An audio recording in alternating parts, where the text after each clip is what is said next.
They spent 30 years and billions of dollars building tunnels that were never supposed to be found. Tunnels carved into solid mountain rock, invisible to satellites, hidden from inspectors, absent from every map that has ever existed in public record. And in less than 4 hours last night, they were gone. Not damaged, not partially collapsed, gone. In the specific, irreversible military seismology sense of that word. 3 separate detonation signatures registered along Iran's southern coastline before dawn. Not earthquakes.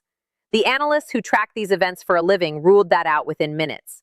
What they identified were controlled underground detonations at positions that overhead imagery had long flagged as probable IRGC coastal defense infrastructure. By 4:15 in the morning, Iranian military communications, monitored without interruption by the most advanced signals intelligence network ever built, shifted into the unmistakable pattern of catastrophic infrastructure loss, emergency traffic, damage assessments, the compressed, urgent exchanges of a command that just lost something it cannot replace. And by 4:47, commercial thermal satellites were reading heat signatures rising from ventilation shafts along Iran's southern coast.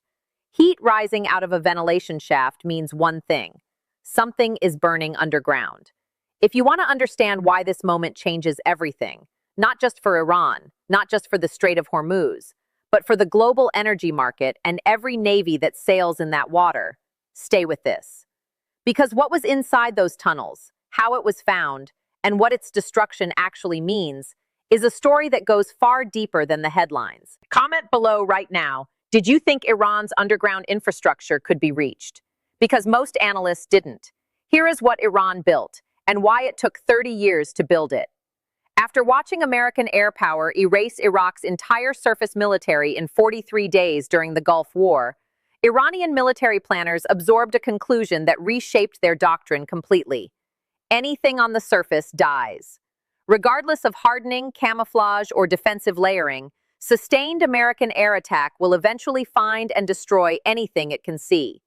The only real protection is depth, rock, hundreds of feet of mountain above your head. So Iran went underground and stayed underground for 3 decades. The IRGC's Coastal Defense Command carved a network of hardened tunnel facilities into the Zagros mountain foothills along the coastline overlooking the Strait of Hormuz and the Persian Gulf, using mining techniques refined over years, with operational security measures that Iranian intelligence services had developed across a generation of practice. No public documents, no satellite visible surface construction. Entrance points disguised as commercial structures or natural terrain. Power routed through commercial grids to avoid revealing unusual consumption. Ventilation systems engineered specifically to suppress thermal signatures. The tunnels were built to be invisible. What was inside them was the spine of Iran's entire strategy for controlling the most important 21 miles of ocean on Earth. Anti-ship ballistic missiles, the Khalij Fars, the Hormuz 1, the Hormuz 2, weapons specifically designed to kill moving ships, including aircraft carriers. Ballistic missiles with maneuvering re-entry vehicles capable of hitting a vessel at sea, a capability no country had fully operationalized before Iran. The targeting systems, radar installations, command nodes, and data link infrastructure that make those missiles accurate were also underground. Cruise missile batteries, the Noor and Qatar anti-ship missiles, designed for saturation attacks, firing simultaneously from multiple directions to overwhelm a carrier group's point defense and deplete its interceptor magazines. Integrated coastal surveillance radar, over-the-horizon systems that extended Iran's maritime awareness beyond line of sight. Persistent watch over every vessel transiting the strait. All of it operational, all of it connected. All of it protected by tens of meters of solid rock. The tunnels were not storage bunkers. They were fully functional combat facilities. Missiles could be moved to tunnel entrances, fired, and returned to protected storage between engagements. A cycle designed to make the launchers unkillable between shots. Iran built this to last forever. It lasted until last night. Here is how they were found, because this is the part that changes how every military on Earth will think about underground facilities from this point forward. Iran spent enormous resources on construction security.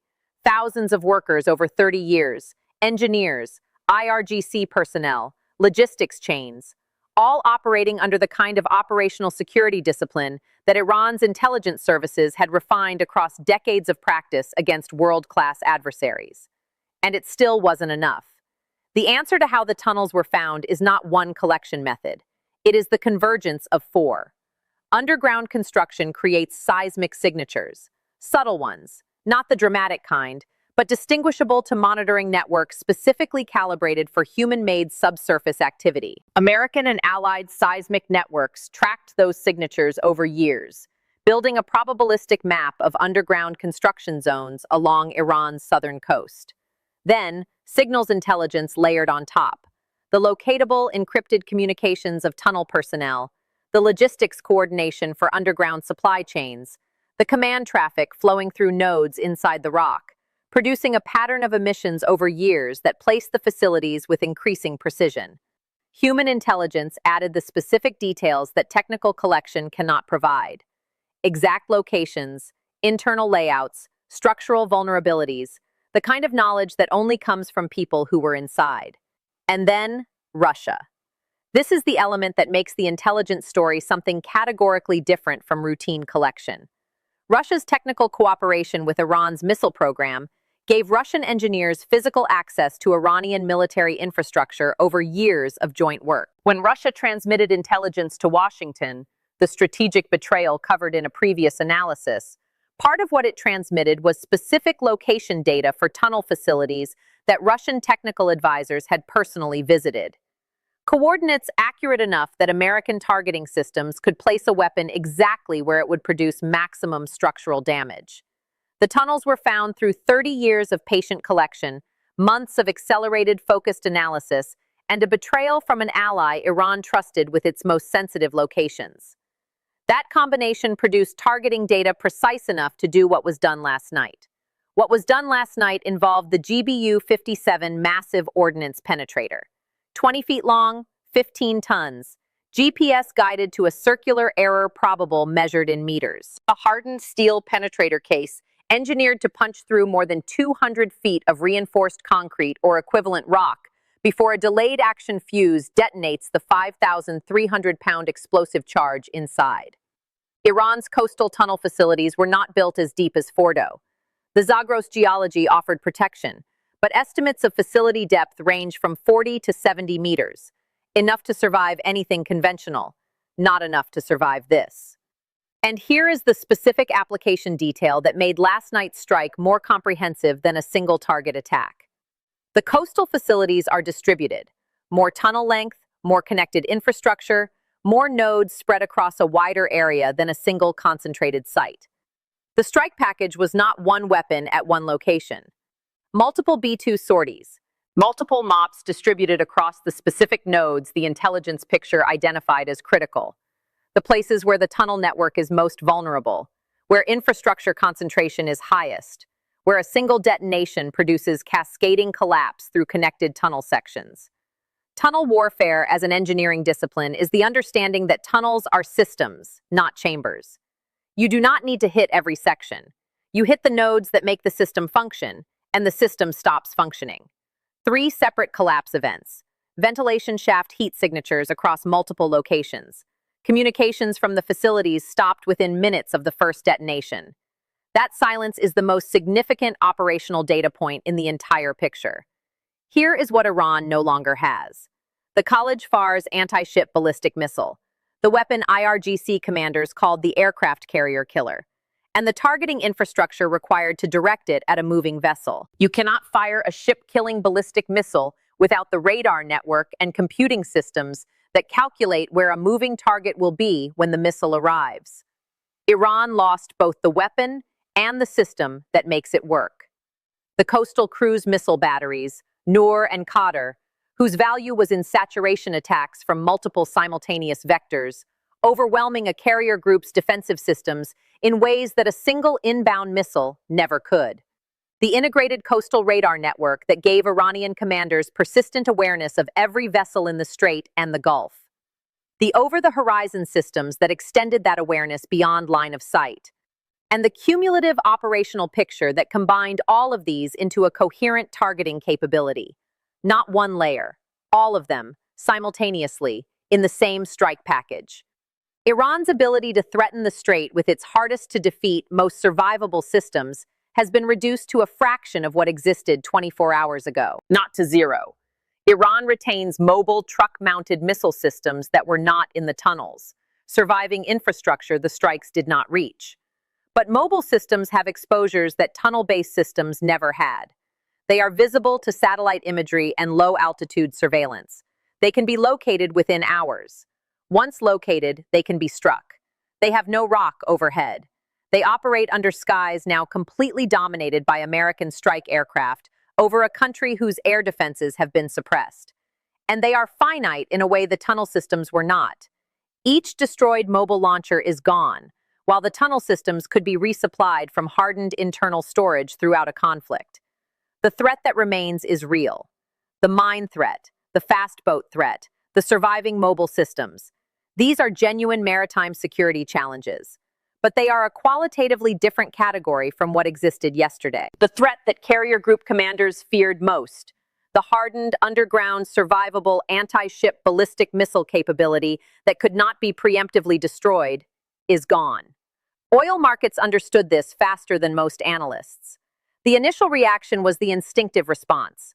Brent crude spiked from $127 to $138 in the first hour after the strikes were confirmed. Then something happened that has not happened in any previous escalation event in this confrontation. The price reversed, fell from $138 to $119 over 4 hours. $19 per barrel of downward movement in 4 hours. That is a market repricing a specific risk downward in real time. And the specific risk it repriced was the probability of a sustained Strait of Hormuz closure. The market understood the distinction between a strait crisis driven by hardened underground anti-ship ballistic systems and one driven by mobile truck-mounted launchers, fast boats, and mines. The first category was an existential threat to global energy supply. The second is a serious maritime security challenge. One is manageable. The other was not. War risk insurance premiums for strait transit moved significantly toward normal ranges in the same window. Tanker operators who had been anchored waiting for exactly this signal began making calls to their brokers. The strait is opening, and $19 per barrel is an extraordinary amount of global economic value to unlock from a single military operation. The strategic dimension goes beyond the operational losses, and this is what will be studied in military institutions for decades. Iran spent 30 years building these facilities, 3 decades of construction, engineering investment, and the specific patient patience that authoritarian governments can sustain across multiple leadership generations in ways democratic systems cannot. The investment was never purely military. It was strategic. The tunnels were physical evidence of a story Iran told to 2 audiences simultaneously, its own population and the world.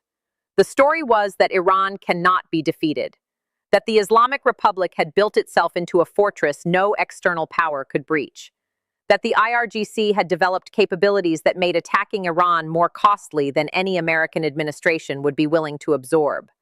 The tunnels were the proof, the thing you could point to, the physical reason why the implicit threat in every Iranian negotiating position, we can threaten your oil supply indefinitely, you can strike us but you cannot destroy us, make this worth our while, had genuine credibility.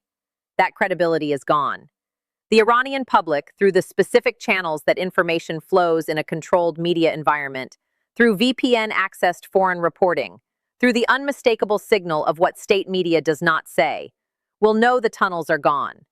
Not immediately, not completely, but the absence of triumphalist denial from Iranian state media, which would be deafening if the strikes had been successfully defeated, is itself the signal.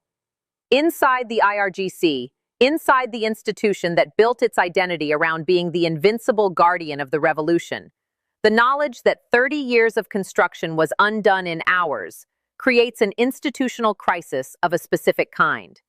Not collapse, crisis. The kind that produces internal recriminations, reassessments of capability, and eventually the internal political pressure that forces policy change. Iran's negotiating position at any future table is structurally weaker than it was yesterday.